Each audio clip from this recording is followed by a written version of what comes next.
దేవుణ్ణి ఆరాధించడానికి కూడి వచ్చిన మీ అందరికీ యేసుక్రీస్తు నామంలో నా హృదయపూర్వకంగా వందనాలు తెలియజేస్తున్నానండి. ఈ ఆరాధన కార్యక్రమాన్ని ప్రార్థనతో ప్రారంభించుకుందాం.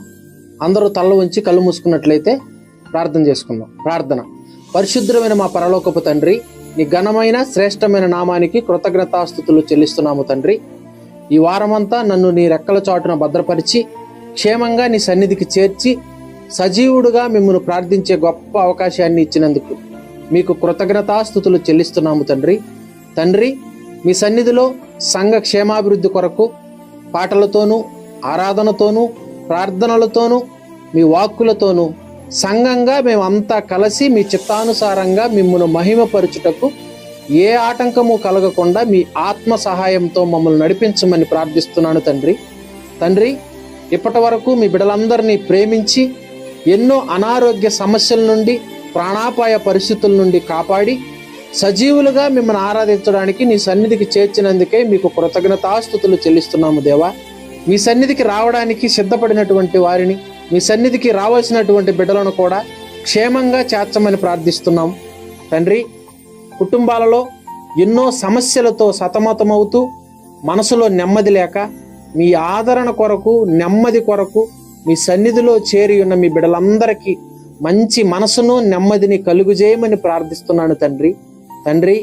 మీ సన్నిధిలో చేరిన మమ్మును పరిశుద్ధపరచుటకు, మాలో ఏ లోపాలైతే ఉన్నాయో వాటిని సరిదిద్దుకున్నటకు కావలసినటువంటి వాక్కులను మాకు ప్రసాదించండి తండ్రి. చెప్పే ప్రతి మాటను ఆసక్తితో వినుటకు, గ్రహించుటకు, హృదయాల్లో భద్రపరుచుకొని వాటి ప్రకారంగా పాటించుటకు కావలసినటువంటి వివేచన జ్ఞానాన్ని మాకు అనుగ్రహించమని ప్రార్థిస్తున్నాము తండ్రి. అలాగే మా ఆత్మీయ అవసరతలు ప్రసాదించమని యేసుక్రీస్తు నామములో ఈ ప్రార్థన అడిగి వేడుకొంచున్నాము తండ్రి. ఆమెన్.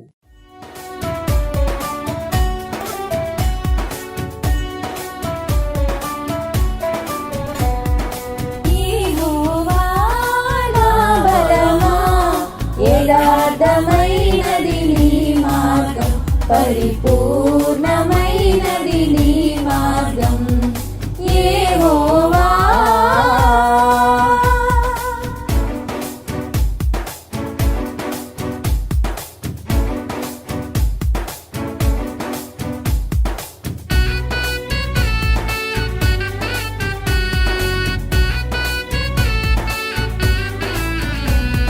నా శత్రువులు నన్ను చుట్టినను, నరకపు పాశములరి కట్టినను, వరదవలే భక్తిహీనులు పొర్లిన, వరదవలే భక్తిహీనులు పొర్లిన, విడువక నన్ను ఎడబాయని దేవా, విడువక నన్ను ఎడబాయని దేవా.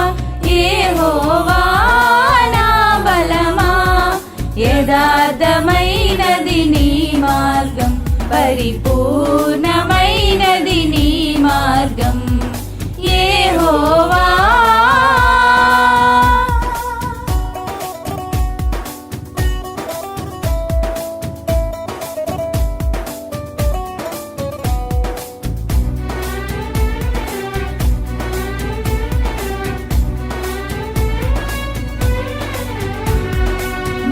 మరణపుటురులలో మరువక మొరలిడ, ఉన్నత దుర్గమై రక్షణ శృంగమై, తన ఆలయములో నా మొర వినెను, తన ఆలయములో నా మొర వినెను.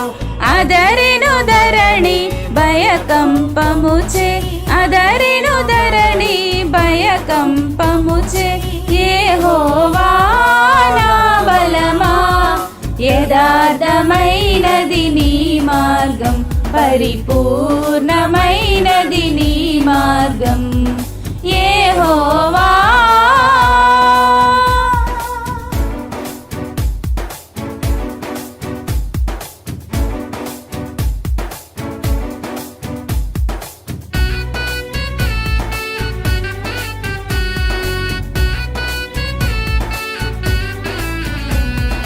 పౌరుషము గల ప్రభు కోపింపగ, పర్వతములకు నాదులు వణకెను. పౌరుషము గల ప్రభు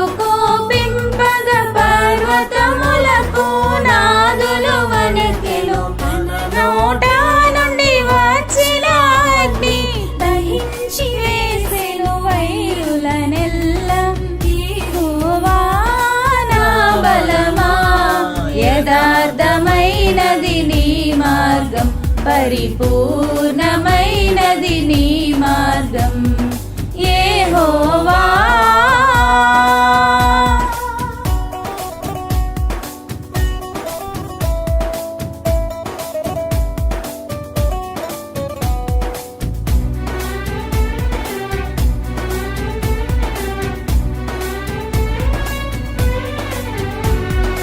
మేఘములపై ఆయన వచ్చును, మేఘములను తన మాటుగా చేయును. మేఘములపై ఆయన వచ్చును, మేఘములను తన మాటుగా చేయును.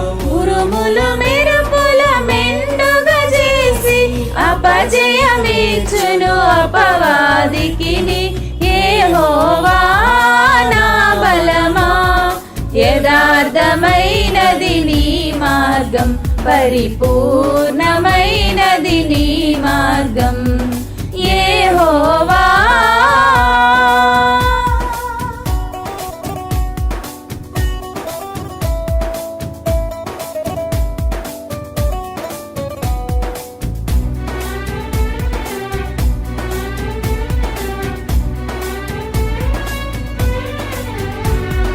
దయగల వారిపై దయ చూపించును, కఠినుల ఎడల వికటము చూపును. దయగల వారిపై దయ చూపించును, కఠినుల ఎడల వికటము చూపును. గర్విష్ఠుల యొక్క గర్వముననచును, సర్వము నెరిగిన సర్వాధికారి యెహోవా నా బలమా, యథార్థమైనది నీ మార్గం, పరిపూర్ణమైనది నీ మార్గం యెహోవా. యథార్థమైనది నీ మార్గం, పరిపూర్ణమైనది నీ మార్గం యెహోవా. అందరికీ ప్రభుపేట వందనాలు. మరొక విషయం గురించి మనం ఆలోచిద్దాం. దేవుడు ఎలా పుట్టాడు? ఈ ప్రశ్న కూడా చాలా మందిలో ఉంటది. సో దీనికి కూడా సమాధానాన్ని మనం ఆలోచిద్దాం. ఎవరూ సృష్టించకుండా తనంతట తాను రాగలడు కాబట్టి ఆయన మనం దేవుడు అంటాం. ఎవరొకరు సృష్టించగా వస్తే ఆయన దేవుడు అని ఎలా అంటామండి? సృష్టి అంటాం కదా, ఆయన కూడా సృష్టిలో ఒక భాగం అవుతాడు కదా. దేవుడి ప్రకృతి లాగా మనలాగా సృష్టింపబడిన వ్యక్తి కాదండి. ప్రతి దాన్ని సృష్టించిన ఒక మహాశక్తి. ఇంత పెద్ద సృష్టిని చేయగలన ఆయన తనను తాను సృష్టించుకోలేడా? ఆలోచించండి ఒకసారి. దేని సహాయం లేకుండా ఆయన ఉండగలరండి. అవసరమైతే తనను తానే సృష్టించుకోగలరు. బైబిల్లో ఒక సందర్భాన్ని మనం ఆలోచిద్దాం. మోషే అనే వ్యక్తి నీ పేరేంటో చెప్పు అని దేవుణ్ణి అడుగుతాడు.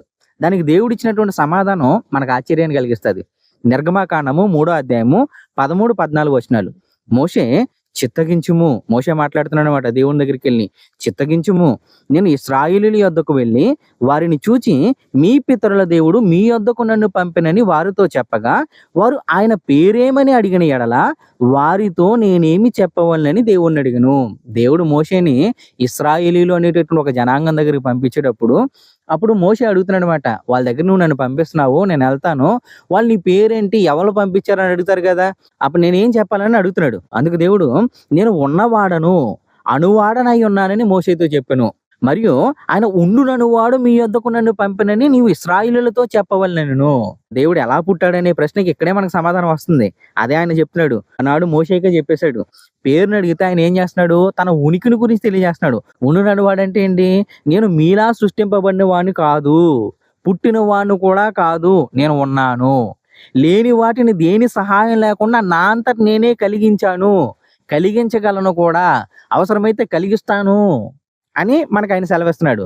ఆయన కలిగించినవే మనకు ఎక్కడ కనిపిస్తాయంటే కీర్తన గ్రంథం 50వ అధ్యాయము 7వ వచనము 10-12 వచనాలు మనం చదువుదాం. నా జనులారా నేను మాటలాడబోచున్నాను, ఆలకించుడి. ఇశ్రాయేలు ఆలకింపుము, నేను దేవుడను, నీ దేవుడను, నేను నీ మీద సాక్ష్యము పలికెదను. అడవి మృగములన్నీయు 1000 కొండల మీద పశువులన్నీయు నావే కదా. కొండలలోని పక్షులన్నిటినీ నేను ఎరుగుదును, పొలములలోని పశువాదులు నా వశమై ఉన్నవి, లోకమును దాని పరిపూర్ణతయు నావే. అన్నిటినీ కూడా నేనే సృష్టించాను, అన్నీ కూడా నా ద్వారానే కలిగినయి, నేను వీటన్నిటినీ కలిగించాను, నేను కలిగించాను, నేను కలిగింపబడలేదు, నేను సృష్టింపబడలేదు, నేను సృష్టిని చేశాను అని ఆయన మనకి ఇక్కడ తన పేరు గురించి అడిగినప్పుడు అక్కడే సమాధానాన్ని ఇస్తాడండి తన ఉనికి గురించి. ప్రకటన గ్రంథము 22వ అధ్యాయము 13వ వచనం, నేను అల్ఫయు ఓమేగయు, మొదటి వాడను కడపటి వాడను, ఆదియు అంతమునై ఉన్నాను. ఆయనే ప్రతిదానికి ప్రారంభండి, ప్రతిదానికి కూడా ఆయనే అంతం. ఆయనకు పుట్టుక అనేది లేదు, చావు అనేది లేదు. ఇప్పుడు సైన్స్ ప్రకారం చెప్పాలనుకున్నాం అనుకో, law of conservation of energy. Energy neither be created nor be destroyed, it can changes from one form to another. శక్తిని సృష్టించలేము, నాశనము చేయలేము.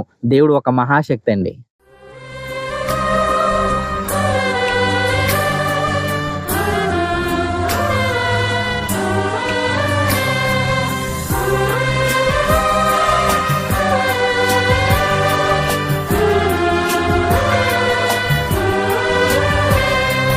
దేవా మా కుటుంబము నీ సేవకే అంకితము. దేవా మా కుటుంబము నీ సేవకే అంకితము. ఈ శాపలోకాన నీ సాక్షులుగా నిలువా, నీ ఆత్మతో నింపుమా,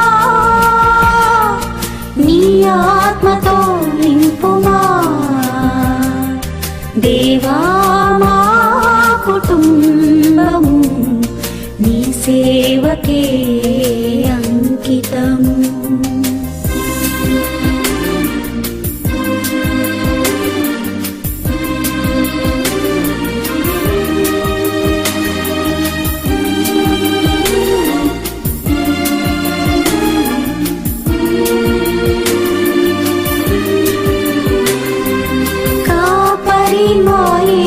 ప్రభువే కొదువేమీ లేదు మాకు, మాకేమి భయము, మాకేమి దిగులు, నీకే వందనములయ్యా.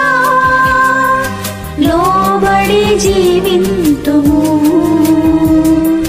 లోపంబులు సవరించుము.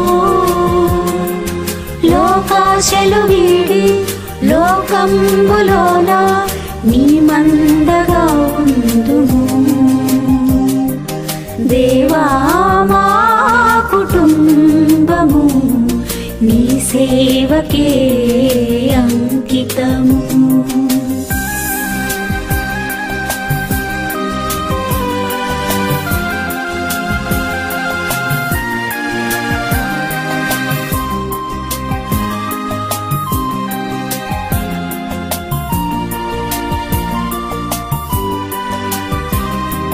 సమృద్ధి జీవంబును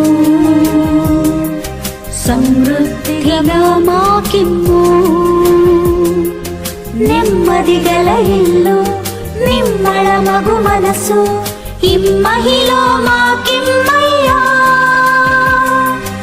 ఇమ్ముగా దయచేయుము, గిన్నె నిండిన అనుభవం. ఎన్నో కుటుంబాల ధన్యులుగా చేయంగా మమ్ములను బలపరచుము. దేవా మా కుటుంబము నీ సేవకే అంకితము.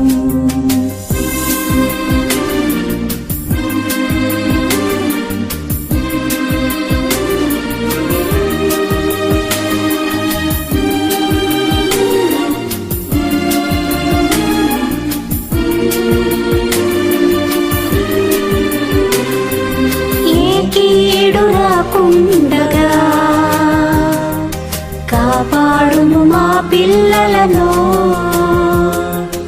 లోకాదురు వ్యసనముల తాకుడు లేకుండా దాచుము నీ చేతులలో. ఓలీవ మొక్కల వలెను ద్రాక్ష తీగెలను పోలి ఫల సంపదలతోను కలకాలము జీవించ కురిపించుము నీ దీవెనలను. దేవా మా కుటుంబము నీ సేవకే అంకితము.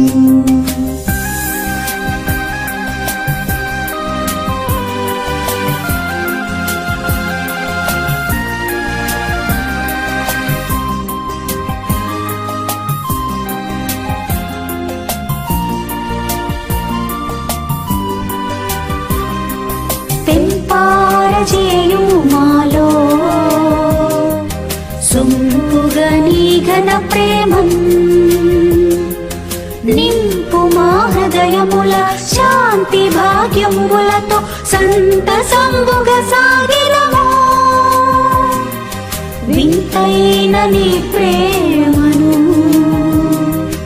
అంతటా ప్రకటింతుము. కొంతకాలమే మేము ఉందుము లోకాన, చింత చేరగ కోరెదము. నీ చింత చేరగ కోరెదము. దేవా మా కుటుంబము నీ సేవకే అంకితము. దేవా మా కుటుంబము నీ సేవకే అంకితము. ఈ శాపలోకాన నీ సాక్షులుగా నిలువా, నీ ఆత్మతో నింపుమా, నీ ఆత్మతో నింపుమా. దేవా మా కుటుంబము నీ సేవకే అంకితము. దేవా మా కుటుంబము నీ సేవకే అంకితము. అందరికీ క్రీస్తుపేట వందనాలండి. సామెతలు 13వ అధ్యాయం ధ్యానించుకుందాం. తండ్రి శిక్షించిన కుమారుడు జ్ఞానము గల వాడగును, అపహాసకుడు గద్దింపునకు లోబడడు. నోటి ఫలము చేత మనుషుడు మేలును అనుభవించును, విశ్వాసఘాతకులు బలాత్కారము చేత నశించుదురు. తన నోరు కాచుకొనువాడు తన్ను కాపాడుకొనును, ఊరుకొనక మాట్లాడువాడు తనకు నాశనము తెచ్చుకొనును. సోమరి ఆశపడును గాని వాని ప్రాణమునకేమీయూ దొరకదు, శ్రద్ధగల వారి ప్రాణము పుష్టిగా నుండును. నీతిమంతునికి కళ్ళమాట అసహ్యము, భక్తిహీనుడు నిందించుచు అవమానపరచును. యథార్థవర్తునికి నీతియే రక్షకము, భక్తిహీనత పాపులను చెరిపివేయును. ధనవంతులమని చెప్పుకొనుచు లేమిడి గలవారు కలరు, దరిద్రులమని చెప్పుకొనుచు బహుధనము గలవారు కలరు. ఒకని ప్రాణమునకు వాని ఐశ్వర్యము ప్రాయశ్చిత్తము చేయును, దరిద్రుడు బెదిరింపు మాటలు వినుడు. నీతిమంతుల వెలుగు తేజరిల్లును, భక్తిహీనుల దీపము ఆరిపోవును. గర్వము వలన జగడమే పుట్టును, ఆలోచన వినువానికి జ్ఞానము కలుగును.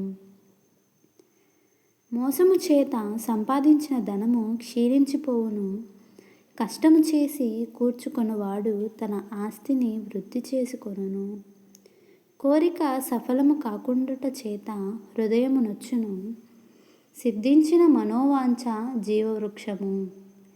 ఆజ్ఞను తిరస్కరించువాడు అందువలన శిక్షనందును, ఆజ్ఞ విషయమై భయభక్తులు గలవాడు లాభము పొందును. జ్ఞానుల ఉపదేశము జీవపు ఊట, అది మరణ పాశములలో నుండి విడిపించును. సుబుద్ధి దయను సంపాదించును, విశ్వాసఘాతకుల మార్గము కష్టము. వివేకులందరూ తెలివి గలిగి పని జరుపుకొందురు, బుద్ధిహీనుడు మూర్ఖతను వెల్లడిపరచును. దుష్టుడైన దూత కీడునకు లోబడును, నమ్మకమైన రాయబారి ఔషధము వంటివాడు. శిక్షను ఉపేక్షించు వానికి అవమాన దారిద్ర్యతలు ప్రాప్తించును, గద్దింపును లక్ష్యపెట్టువాడు ఘనతనందును. ఆశ తీరుట ప్రాణమునకు తీపి, చెడుతనమును విడుచుట మూర్ఖులకు అసహ్యము. జ్ఞానుల సహవాసము చేయువాడు జ్ఞానము గలవాడగును, మూర్ఖుల సహవాసము చేయువాడు చెడిపోవును. కీడు పాపులను తరుమును, నీతిమంతులకు మేలు ప్రతిఫలముగా వచ్చును. మంచివాడు తన పిల్లల పిల్లలను ఆస్తికర్తలనుగా చేయును, పాపాత్ముల ఆస్తి నీతిమంతులకు ఉంచబడును. బీదుల సేద్యపరచు కొత్త భూమి విస్తారముగా పండును, అన్యాయము వలన నశించువారు కలరు. బెత్తము వాడని వాడు తన కుమారునికి విరోధి, కుమారుని ప్రేమించువాడు వానిని శిక్షించును. నీతిమంతుడు ఆకలి తీరా భోజనము చేయును, భక్తిహీనుల కడుపునకు లేమి కలుగును.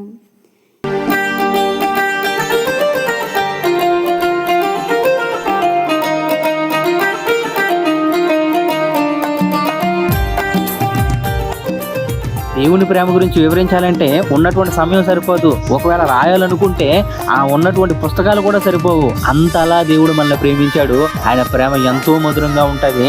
ఎంతలా ప్రేమించాడంటే మన పాపాల నిమిత్తం మన చెడ్డవాళ్ళగా ఉన్నప్పుడు మనల్ని రక్షించడానికి ఆయన పరలోకాన్ని విడిచి భూలోకానికి వచ్చి మన పాపాల నిమిత్తం సిలువపై మరణించాడు.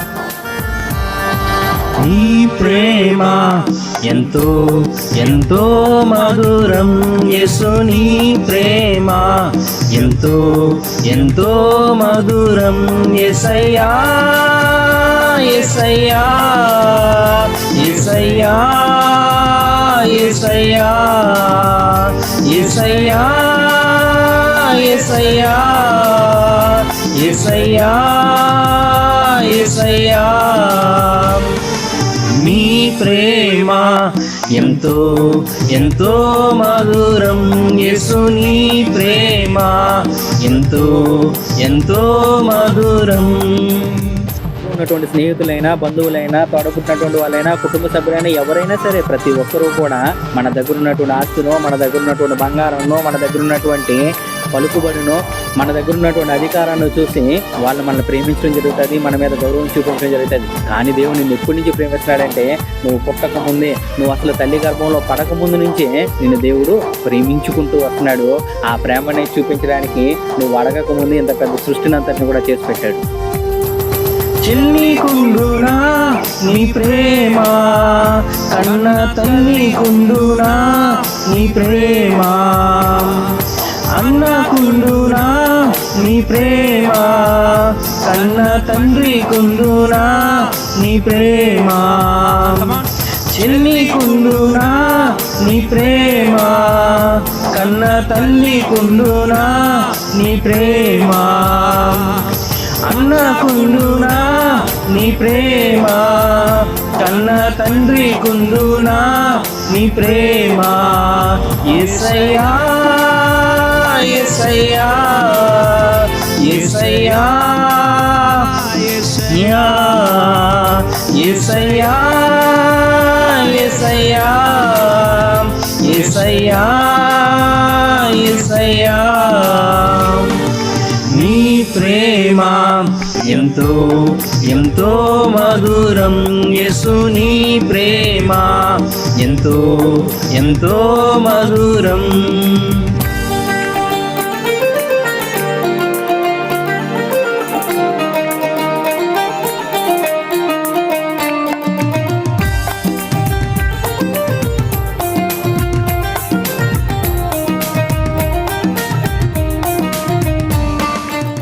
అడగకపోతే అమ్మాయిని అన్నం పెట్టదంటారు. కానీ దేవుడు మనం అడగకముందు ఇంత పెద్ద భూమిని కలిగించి, ఇంత పెద్ద సృష్టిని చేసి, దాని తర్వాత మనకి జీవాన్ని ఇచ్చి, ఆ జీవంలో కూడా మళ్ళీ మనం ఈ భూమి మీద పాపం చేస్తుంటే ఆ పాపం నుంచి మనల్ని తప్పించడానికి, నరకం నుంచి మనల్ని రక్షించడానికి యేసుక్రీస్తు ద్వారా రక్షణను సిద్ధపరిచి దాన్ని మనకు అనుగ్రహించాడు. మరి నువ్వు దాంట్లో ముందుకు కొనసాగుతున్నావా?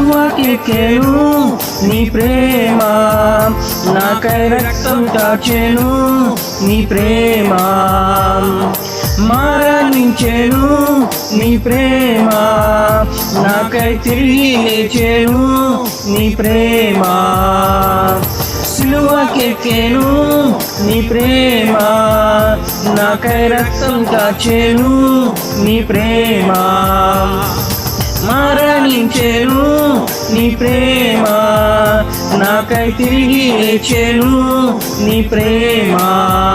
యేసయ్యా యేసయ్యా యేసయ్యా యేసయ్యా యేసయ్యా యేసయ్యా యేసయ్యా యేసయ్యా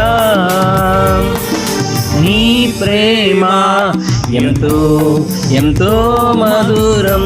యేసు నీ ప్రేమ ఎంతో ఎంతో మధురం. నీ చుట్టూ ఉన్నటువంటి మనుషుల ప్రేమను చూసి దేవుని ప్రేమ వదిలేసుకున్నామేమో, దేవుని దూరం పెడుతున్నామేమో. ఒకసారి ఆలోచించు. నీ దగ్గర ఉన్నటువంటి బంగారాన్ని, నీ దగ్గర ఉన్నటువంటి ఆస్తిని, నీ దగ్గర ఉన్నటువంటి ఏవైతే పలుకుబడి ఉందో, ఏదైతే ఉందో వాటన్నిటిని కొంచెం పక్కన పెట్టి వాళ్ళ దగ్గరికి వెళ్ళి నువ్వు ముందుకు మెలుగు. అప్పుడు వాళ్ళ ప్రేమ ఏంటో నీకు అర్థమవుతుంది, వాళ్ళ నిజస్వరూపం ఏంటో నీకు అర్థమవుతుంది. నీ దగ్గర ఏమీ లేకపోయినా కానీ నిన్నుగా ప్రేమించేటటువంటి నిజమైనటువంటి ప్రేమికుడు ఎవరైనా ఉన్నారంటే అది దేవుడు మాత్రమే. ఆ దేవుని ప్రేమని మనుషుల ప్రేమ కోసం దూరం చేసుకోకు. ఇకనైనా దేవుని కోసం బ్రతుకు. మారిపోనిది నీ ప్రేమ, నన్ను మార్చుకున్నది నీ ప్రేమ. బలమున్నది నీ ప్రేమలో, గొప్ప భాగ్యమున్నది నీ ప్రేమలో. మారిపోనిది నీ ప్రేమ, నన్ను మార్చుకున్నది నీ ప్రేమ. బలమున్నది నీ ప్రేమలో, గొప్ప భాగ్యమున్నది నీ ప్రేమలో. యేసయ్యా యేసయ్యా యేసయ్యా యేసయ్యా యేసయ్యా యేసయ్యా యేసయ్యా యేసయ్యా నీ ప్రేమ ఎంతో ఎంతో మధురం. యేసు నీ ప్రేమ ఎంతో ఎంతో మధురం. యేసయ్యా యేసయ్యా యేసయ్యా యేసయ్యా యేసయ్యా యేసయ్యా యేసయ్యా యేసయ్యా. Last time. యేసయ్యా యేసయ్యా యేసయ్యా యేసయ్యా. ప్రార్థన. పరిశుద్ధుడు విని తండ్రి, ప్రేమ కలిగినటువంటి దేవా, కృతజ్ఞతలు చెల్లిస్తున్నాము తండ్రి. గడిచిన ఈ వారమంతా మమ్మల్ని కాచి కాపాడి మీ సన్నిధిలో తండ్రి మమ్మల్ని ఈ విధంగా చేర్చి మా బ్రతుకులకు అవసరమైనటువంటి వాక్కులను తండ్రి మాకు ప్రసాదించడానికి మీరు ఇచ్చినటువంటి మరొక గొప్ప అవకాశాన్ని బట్టి మీకు కృతజ్ఞతలు చెల్లిస్తున్నాం. మా బ్రతుకులకు ఏవైతే అవసరమైనవో ఆ వాక్కులు మాకు తెలియపరచండి. వినే ప్రతి మాట హృదయాల్లో భద్రపరుచుకొని వాటి ప్రకారంగా జీవించడానికి కావాల్సిన వివేచనని, జ్ఞానాన్ని ప్రసాదించమని, ప్రారంభం నుంచి ముగింపు వరకు మీరే తోడుగా ఉండి మా ద్వారా మీరే మహిమ పొందమని క్రీస్తు పేరట ప్రార్థన సమర్పిస్తున్నాను తండ్రి. ఆమెన్. ఆరాధనకు చేరువచ్చిన మీ అందరికీ ప్రభు అయినటువంటి యేసుక్రీస్తు నామములో నా హృదయపూర్వకమైనటువంటి వందనాలు తెలియజేసుకుంటున్నాను. ఈరోజు ఒక మంచి విషయాన్ని మనం నేర్చుకుందాం. లోకాసు వార్త 5వ అధ్యాయము 30వ వచనం. పరిసయ్యులను వారి శాస్త్రులను ఇది చూచి సుంకరులతోనూ పాపులతోనూ మీరెలా తిని త్రాగుచున్నారని ఆయన శిష్యుల మీద సనిగిరి. అందుకు యేసు, చాలు ఇక్కడ యేసుక్రీస్తు తన శిష్యులతోటే, అక్కడ మీకు తెలుసు సొంకరి అయినటువంటి మత్తయ్య గారు వారి ఇంట్లో ఆయన భోజనానికి వెళ్ళినప్పుడు అక్కడ ఉన్నటువంటి పరిసయ్యులు, శాస్త్రులు యేసుక్రీస్తుని చూసినటువంటి విధానం, ఈయనేంటి పాపులతో కూర్చుంటున్నాడు, పాపులతో భోజనం చేస్తున్నాడు, పాపులతో తాగుచున్నాడు అని ఆయన ఒక చిన్న చూపు చూడటం అనేటటువంటిది మనకి ఇక్కడ కనబడుతుంది. అయితే సుంకరుల్ని ఈ పరిసయ్యులు, శాస్త్రులు అనేటటువంటి వాళ్ళు ఏ విధంగా చూశారు అనేటటువంటి విషయం మనం ఆలోచన చేయగలగాలి. మేం మాత్రమే ధర్మశాస్త్రం తెలిసినటువంటి వారం, మేం మాత్రమే నీతిమంతులము, మిగిలినటువంటి వాళ్ళందరూ కూడా పాపులు, కాబట్టి వీళ్ళతో మనం కలవకూడదు, వీళ్ళతో మనం తిరగకూడదు, వీళ్ళతో మనం సహవాసం చేయకూడదు అసలు వీళ్ళని దగ్గరకు కూడా రానివ్వకూడదు అనేటటువంటి ఆలోచన విధానం కలిగినటువంటి వాళ్ళు ఈ శాస్త్రులు, పరిసయ్యులు. ఇప్పుడు ఒక తాగేటటువంటి వ్యక్తి ఉన్నాడు, అతనితో ఎక్కువ ఎవరుంటారు?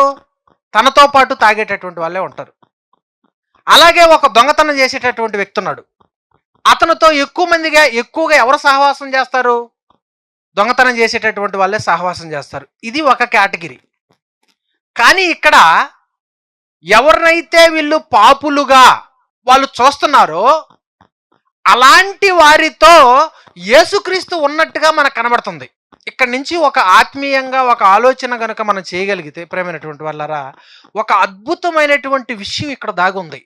ప్రపంచంలో ఉన్నటువంటి పాపులు అంటే భూమి మీద నీతిమంతుడు అనేటటువంటి వాడు ఒక్కడో లేడు. ఎక్కువగా భూమి మీద ఎవరున్నారు? ఎక్కువగా పాపులే ఉన్నారు. మంచోళ్ళు ఎవరున్నారా? అసలు ఎక్కువగానే కంటే అసలు మంచి వాళ్ళు భూమి మీద ఎవరు లేరు. అంటే నీతిమంతుడు అనేటటువంటి వారు భూమి మీద ఏ ఒక్కరో కూడా లేరు.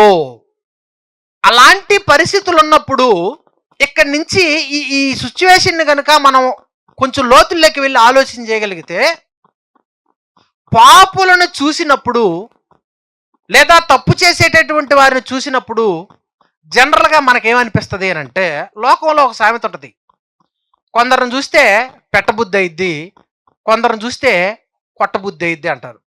దీన్ని కనెక్ట్ చేసుకుని ఆలోచిస్తే, సొసైటీలో పాపం చేసేటటువంటి వారిని లేదా తప్పు చేసేటటువంటి వారిని చూసేటటువంటి విధానం, ఇక్కడ యేసుక్రీస్తు ఆయన చూసే విధానం ఎలా ఉంది అంటే, పాపులను యేసుక్రీస్తు చూసేటటువంటి విధానం ఎలా ఉంది, మనం చూసేటటువంటి విధానం ఎలా ఉంది అనే దాన్ని కొంచెం ఆలోచన చేయగలిగితే ప్రేమైనటువంటి వాళ్ళారా, తప్పు చేసేటటువంటి వాడిని మనం చూస్తే మనకేమనిపిస్తుంది? జనరల్గా ఒక దొంగతనం చేసేవాడిని చూస్తే మనకేమనిపిస్తుంది?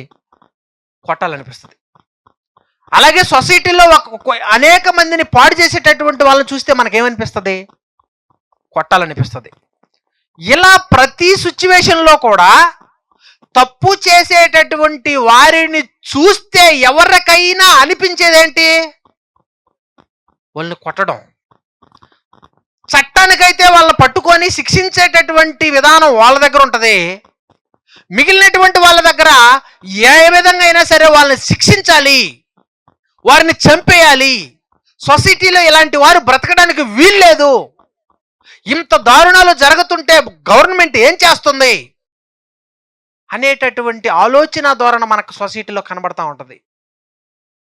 ఇంకా ఆలోచిస్తే, ఇంకా మనం ఆలోచన చేయగలిగితే, వాళ్ళని చూస్తే మనకు కనికరం వస్తుందా? తప్పు చేసేటటువంటి వారిని చూస్తే కనికరం వస్తుందా? జాలి వస్తుందా? రాదు. ఎవరిని చూస్తే జాలి కనికరం వస్తుంది మనకనంటే, సమాజంలో ఎవరైతే కళ్ళు లేనటువంటి వాళ్ళు ఉంటారో వాళ్ళను చూసినప్పుడు మనకి ఏమొస్తుంది? జాలి వస్తుంది, కనికరం వస్తుంది. అలాగే కాళ్ళు లేనటువంటి వారిని చూసినా మనకి జాలి వస్తుంది, కనికరం వస్తుంది. అలాగే తినడానికి తిండి లేకుండా ఉన్నటువంటి వారిని చూసినా మనకి జాలి వస్తుంది, కనికరం వస్తుంది. అలాంటి పరిస్థితుల మధ్య అలాంటి వాళ్ళను చూసినప్పుడు కనికరం, జాలి రావటం అనేది జనరల్. కానీ యేసుక్రీస్తు చూసే విధానానికి మనం చూసే విధానానికి ఎంత తేడా ఉందంటే ఇక్కడ మనకు అర్థమైపోతుంది. కనికరము, జాలి మనకు రావాల్సింది ఎక్కడో తెలుసా?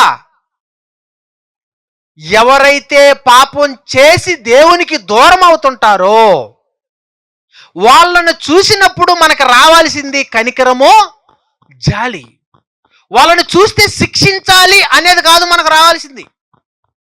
వాళ్ళని చూస్తే వాళ్ళని ఏదో ఒక విధంగా ఏదో ఒకటి చేయాలి అనేది కాదు మనకు రావాల్సింది. తప్పు చేసేటటువంటి వారిని చూసినప్పుడు మనకేమనిపించాలో తెలుసా?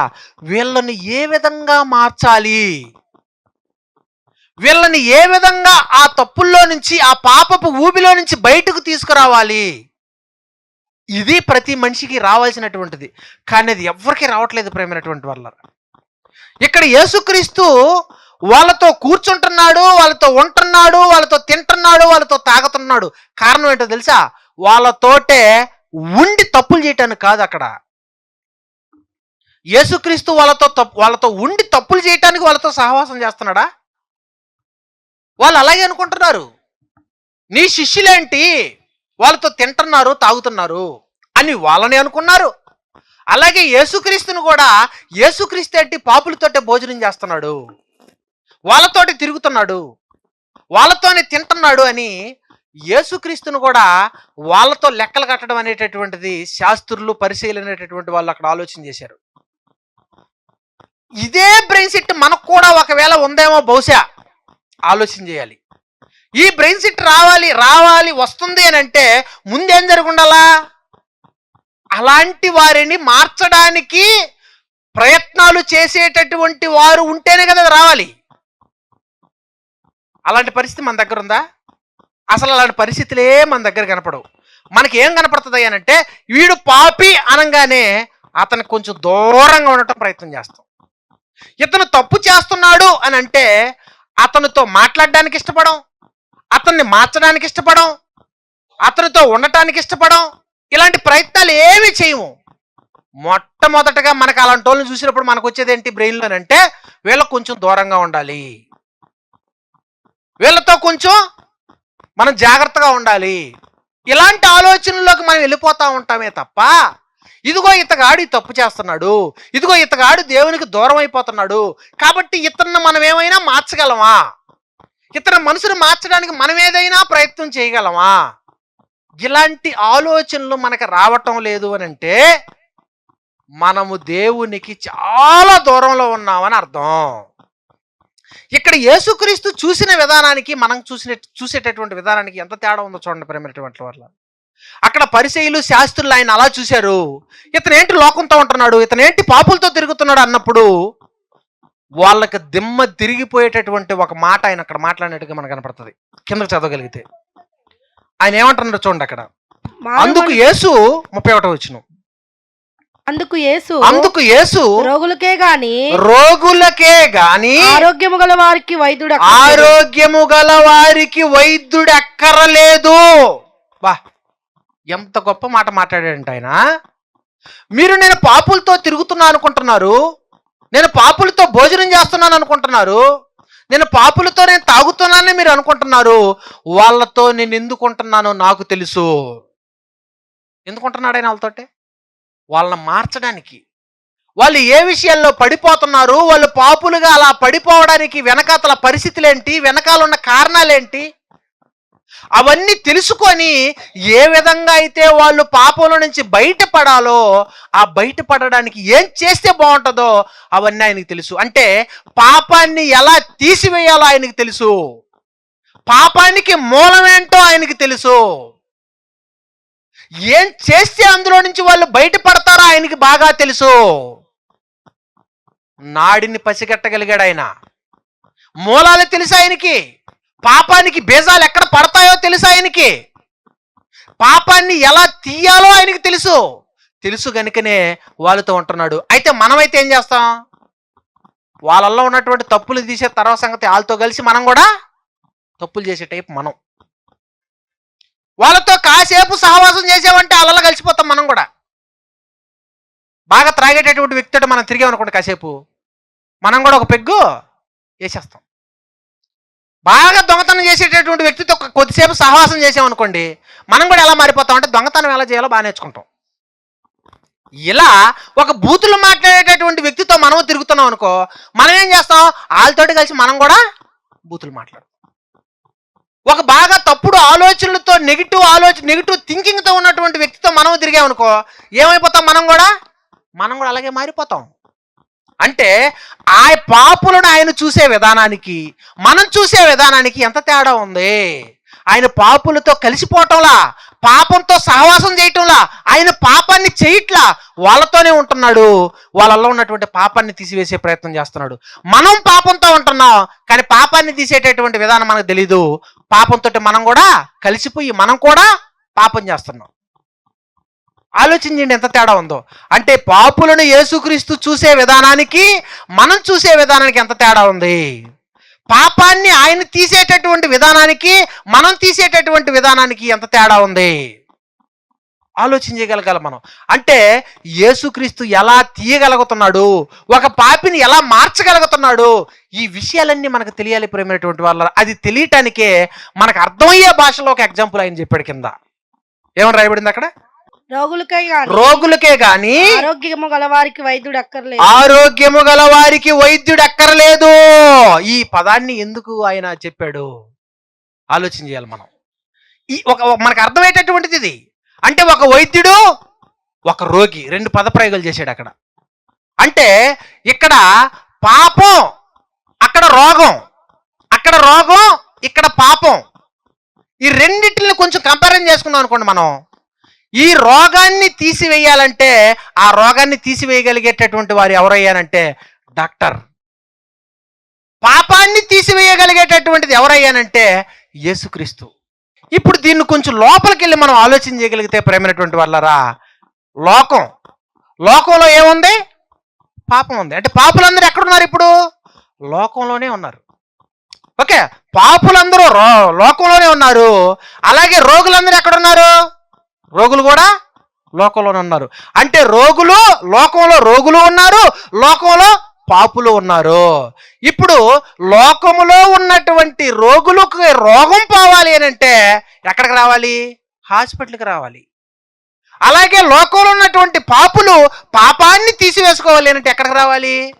సంఘంలోకి రావాలి. ఇప్పుడు ప్రాసెస్ మనం ఆలోచన చేయగలిగితే దీన్ని, ఇప్పుడు రోగాన్ని తీసివేసుకోవాలి అని అంటే ఇప్పుడు హాస్పిటల్కి వెళ్ళాలి. నువ్వు హాస్పిటల్కి వెళ్ళంగానే నీకు అక్కడికి వెళ్ళగానే ఫస్ట్ ప్రాసెస్ ఏంటి? ఓపీ అని ఉంటుంది. ఓపీ రాస్తారు. ఆ ఓపీలో నీ పేరేంటి, నీ వయసు ఎంత, బీపీ, షుగర్ అన్ని చెక్ చేసుకుని మొత్తం అక్కడ నోట్ చేయాలి. నోట్ చేసి ఆ ఓపీ తీసుకొని డాక్టర్ దగ్గరికి వెళ్ళాలి. ఇదిగో నాకు ఈ రోగం ఉంది అని. అంటే నీకున్నటువంటి రోగం ఏంటి అని, ఆ రోగాన్ని ఎలా తీయాలి, ఆ రోగానికి ట్రీట్మెంట్ ఎలా చేయాలి అని డాక్టర్ ఏం చేస్తాడంటే మొత్తం నీ సమస్య గురించి వివరంగా తెలుసుకొని ట్రీట్మెంట్ మొదలు పెడతాడు. దీన్ని కొంచెం ఇక్కడ కన్వర్ట్ చేసామనుకోండి, ఆత్మీయంగా దీన్ని మనం అర్థం చేసుకోగలిగితే, లోకములో పాపిగా ఉన్నటువంటి నువ్వు బాప్తీసం అనేటటువంటి ఓపీ ద్వారా, ఇదిగో నేను ఈ పాపంతో ఇప్పటి వరకు నేను పాపంతో బ్రతికాను, నా పాపాన్ని తీసివేయని బాప్తీసం అనే కార్యక్రమం ద్వారా, అంటే ఓపీ ద్వారా నువ్వు దేవుడు దగ్గరికి వస్తే దేవుడు ఏం చేస్తాడయ్యానంటే నీ రోగాన్ని తీసివేసేటటువంటి ప్రయత్నం చేస్తాడు. నీ రోగాన్ని ఎలా తీయాలి అనేటటువంటిది ఆయనకు బాగా తెలుసు. అలాగే నీ పాపాన్ని ఎలా తీయాలి అనేది ఇక్కడ దేవుడికి తెలుసు. నీ రోగాన్ని ఎలా తీయాలి అనేది అక్కడ డాక్టర్ తెలుసు. అంటే ఒక విషయాన్ని మనం అర్థం చేసుకోవడానికి ఒక శరీర సంబంధమైనటువంటి విషయాన్ని ఆయన ఇక్కడ ఆ మాట అక్కడ రాశాడు చూడండి. ఆరోగ్యము గలవానికి వైద్యుడు అక్కరలేదు. అంటే వైద్యుడు ఎవరికి అవసరం? పాపం చేసేటటువంటి వాళ్ళకి అవసరం. ఏ వైద్యుడు? డాక్టర్. ఏ డాక్టర్?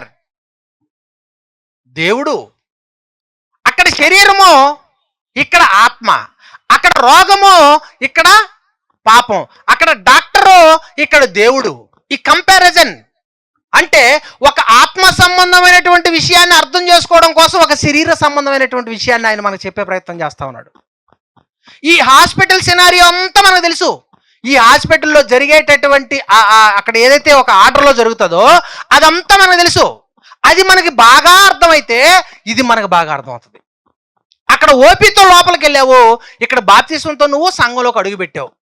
అంటే నువ్వు ఎందుకు సంఘంలోకి అడుగు పెట్టావయ్యానంటే, ఇదిగో నేను ఇప్పటి వరకు పాపం అనే రోగంతో నేను బాధపడుతున్నాను, నా రోగాన్ని నువ్వు తీసేయి తండ్రి అని చెప్పి నువ్వు బాప్తిసం తీసుకున్నావు. అంటే ఇప్పుడు నువ్వు డాక్టర్ దగ్గరకు వచ్చావు. ఇప్పుడు డాక్టర్ దగ్గరకు వచ్చిన తర్వాత డాక్టర్ ఏం చేస్తాడు? నీ రోగం ఏంటో తెలుసు, నువ్వు ఎందుకు తప్పు చేస్తున్నావో తెలుసు, ప్రతిదీ తెలుసు. కాబట్టి వాటన్నిటిని ఏ విధంగా తీసివేయాలో వాటికి తగ్గ ట్రీట్మెంట్ వాక్యంతో నీకు జరుగుతూ ఉంటుంది. హాస్పిటల్లో ఏం జరుగుతూ ఉంటుంది? నీ రోగం ఏంటో తెలుసుకొని డాక్టర్ ఏం చేస్తాడంటే మొదటగా నీకు టాబ్లెట్లు ఇస్తాడు. అన్ని టాబ్లెట్లు ఇస్తాడు. ఇది ఉదయం వేసుకో, ఇది మధ్యాహ్నం వేసుకో, ఇది సాయంత్రం వేసుకో, ఇది పడుకోబోయే ముందేసుకో, ఇది తినక ముందేసుకో, ఇది తిన్న తర్వాత వేసుకో. టాబ్లెట్స్ దేనికి? నీ రోగానికి. అంటే అక్కడ నువ్వు చేయవలసింది ఏంటయ్యానంటే డాక్టర్ చెప్పేది నువ్వు జాగ్రత్తగా వినాలి. ఫస్ట్ ఉదయం వేసుకోమని మధ్యాహ్నం వేసుకోమని సాయంత్రం వేసుకున్నావు అనుకో, ఏమైపోతుంది పరిస్థితి? సగం టాబ్లెట్ మాత్రం వేసుకో అన్నాడు అనుకో, ఫుల్గా వేసుకున్నావు అనుకో, మర్చిపోయి నువ్వు ఏమవుతుంది? తినక ముందు వేసుకోమంటే తిన్న తర్వాత వేసుకున్నావు అనుకో, ఏమవుతుంది? నీకు బాగా తెలిసి ఏమవుతుందో. ఇప్పుడు దీన్ని కొంచెం ఆత్మీయంగా కనెక్ట్ చేసుకున్నాం అనుకోండి, అక్కడ మనకున్నటువంటి రోగాన్ని బట్టి ఒక్కో రకమైనటువంటి టాబ్లెట్ ఇస్తాడు ఆయన. ఇక్కడ దేవుడు సంఘంలో కూడా మనకు కొన్ని టాబ్లెట్లు ఇస్తాడు. అసలు నువ్వు టాబ్లెట్లు వేసుకోవడానికే ముందు ఒక ప్రొసీజర్ ఉంది, అక్కడ ఒక పద్ధతి ఉంది. ఏంటా పద్ధతి? ఇదిగో ఇది ఉదయాన్నే వేసుకోవాలి, నువ్వు జాగ్రత్తగా వినాలా. ఉదయం వేసుకోమంటే దాన్ని నువ్వు ఎక్కడ చూస్తున్నావు అనుకో, దిక్కులు మర్చిపోయి అనుకో, అక్కడ ఏం చేస్తామో తెలుసా? మనం చదువు వచ్చిన వాళ్ళైతే గుర్తుపెట్టుకుంటాం, చదువు రాని వాళ్ళైతే అయ్యా ఇదిగో కొంచెం దీని మీద రాసివా, టాబ్లెట్ మీద ఉదయం మధ్యాహ్నం రాత్రి అని రాస్తాడు. ఇంకా అక్కడ రాయించుకొని వచ్చి మళ్ళీ ఇంట్లోకి వచ్చి ఏం చేస్తాం? ఇంట్లో పిల్ల ఎవరొకరు ఉన్నారు అనుకో, నాయన కొంచెం ఇది పొద్దున వేసుకోవాలి మధ్యాహ్నం వేసుకోవాలి కొంచెం చెప్పు నాయన అంటావు. అప్పుడు మళ్ళీ చింపేవాళ్ళు దాన్ని ఎవరొకరు, ఆమెను వేసుకుంటావు. ఇదంతా పర్ఫెక్ట్గా ఫాలో అవుతున్నాగా. అంటే ఉదయం వేసుకోవాలా, మధ్యాహ్నం వేసుకోవాలా, సాయంత్రం వేసుకోవాలా, తినకముందు వేసుకోవాలా, తిన్న తర్వాత వేసుకోవాలా, బాగా గుర్తుపెట్టుకుంటున్నావు. డాక్టర్ చెప్పింది ఫాలో అవుతున్నావు. ఇప్పుడు లోపలికి వద్దాం, చర్చిలోకి, సంఘంలోకి వచ్చావు, బాగా బూతులు మాట్లాడుతున్నావు అనుకో, బూతులకు ఒక టాబ్లెట్. బాగా తప్పుడు ఆలోచనలు చేస్తున్నావు, దానికి ఒక టాబ్లెట్. సమయానికి మందిరానికి రాలేకపోతున్నావు, దానికి ఒక టాబ్లెట్. అన్ని టాబ్లెట్లు ఇచ్చాడు. ఈ టాబ్లెట్లు వేసుకోకుండా, ఆ టాబ్లెట్లన్నీ కడుపులోకి వేసుకోకుండా ఇట్లా వెనక్కి వేసుకున్నావు అనుకో, తగ్గుతుందా రోగం? కొంతమంది ఉంటారు టాబ్లెట్లు వేసుకోవడమే కష్టం, ఎలా వేసుకుంటుంటారు కొంతమంది వెనక్కి. మళ్ళీ ఏం చెప్తారు డాక్టర్కి, ఏమ్మా టాబ్లెట్లన్నీ వాడుతున్నావా, టైం ఉదయాన్నే మధ్యాహ్నం సాయంత్రం సమయానికి వేసుకుంటున్నావా? వేసుకుంటున్నాను డాక్టర్ గారు. మరి రోగం ఎందుకు తగ్గలేదు? మరి వేసుకుంటే కదా తగ్గడానికి. కడుపులోకి వేసుకోవాల్సింది వెనక్కి వేసుకుంటుంటే ఎక్కడ తగ్గుతుంది రోగం? ఇక్కడ దేవుడు చెప్పే మాటలు కూడా నీ ఆత్మను పరిశుద్ధపరచడానికి దేవుడు ఎన్నో మాటలు నీకు తెలియపరుస్తా ఉన్నాడు. వాటన్నిటిని నువ్వు హృదయంలోకి వేసుకోకుండా వెనక్కేసుకుంటే నీ ఆత్మీయ స్థితి ఎలా బాగుపడుతుంది? అంటే ఇక్కడ శరీరానికి వచ్చిన రోగాన్ని తీసివేసుకోవడానికి నువ్వు అంత జాగ్రత్తగా నువ్వు ఫాలో అవుతున్నావే, మరి ఈ ఆత్మకు వచ్చినటువంటి రోగాన్ని తీసివేసుకోవడానికి దేవుడు ఎన్నో మాటలు తెలియపరుస్తా ఉన్నాడు. వాటిని ఎక్కడ వేసుకుంటున్నావు? హృదయంలో వేసుకుంటున్నావా, వెనక వేసుకుంటున్నావా? హృదయంలో వేసుకుంటే మందు పనిచేస్తుంది. దానికి సంబంధించి కూడా ఆయన ఒక ఎగ్జాంపుల్ చెప్పాడు. 4 రకాలైనటువంటి నేలల గురించి ఆయన మాట్లాడాడు, అది మీకు తెలుసు. కొన్ని రాతి నేలలు పడ్డాయి, కొన్ని త్రోవ పక్కన పడ్డాయి, కొన్ని హృదయంలో పడ్డాయి, కొన్ని మంచి నేలలో, కొంచెం రాళ్ళలో పడ్డాయి, అది మీకు తెలుసు. అలాగే పరలోక రాజ్యము చేపల పట్టు వలన పోలి ఉన్నది, పరలోక రాజ్యము వ్యవసాయాన్ని పోలి ఉన్నది. అది ఎలాగో అది ఎలా చెప్పాడు? అలాగే పరలోక రాజ్యము హాస్పిటల్ను పోలి ఉన్నది. అలాంటిది ఇది కూడా. హాస్పిటల్లో ఏం జరుగుతుంది? దానికి ఒక పద్ధతి, ఒక ప్రొసీజర్ ఉంటుంది. అలాగే ఈ ఆత్మకు ఉన్నటువంటి రోగాన్ని తీయటానికి కూడా ఒక పద్ధతి ఉంటుంది. దేవుడికి బాగా తెలుసు గనుక ఎవరి రోగాన్ని ఎలా తీయాలో ఆయనకు బాగా తెలుసు కాబట్టి, ఎవరి హృదయాల్లో ఏ ఆలోచనలు ఉన్నాయో, వ్యక్తిగతంగా ఎవరు ఏ తప్పులు చేస్తున్నారో ఆయనకు తెలుసు కాబట్టి వాటికి సంబంధించినటువంటి వాక్యాలు నీకు ప్రతి వారం నీకు వస్తూనే ఉంటాయి. ప్రతిరోజు ప్రతి వారం నీకు వస్తూనే ఉంటాయి. ఆ వచ్చేటటువంటి వాటన్నిటిని నువ్వు హృదయంలో వేసుకోకుండా వచ్చే ప్రతిదాన్ని ఇలా వెనక్కి వేసుకున్నావు అంటే టాబ్లెట్లు వేసుకున్నట్టుగా నీ రోగం పోదు. అప్పుడు ఏం చేయాల్సి వస్తుంది? టాబ్లెట్లు ఇచ్చాడు సరిగా మింగలా, ఇప్పుడు రోగం ముదిరిపోతుంది, బాగా నీరసం అయిపోయావు. ఇప్పుడు ఏం చేయాలి? అడ్మిట్ చేయాలి. అదే కదా నెక్స్ట్ ప్రాసెస్. టాబ్లెట్లు ఇచ్చినప్పుడు తగ్గనప్పుడు ఆ టాబ్లెట్లు సరిగా వేసుకున్నప్పుడు మరి డాక్టర్ ఏం చేయాలి? ఏదో ఒక విధంగా నీ హృదయంలోకి మెడిసిన్ ఎక్కించాలి. ఎక్కితేనేది పోతుంది.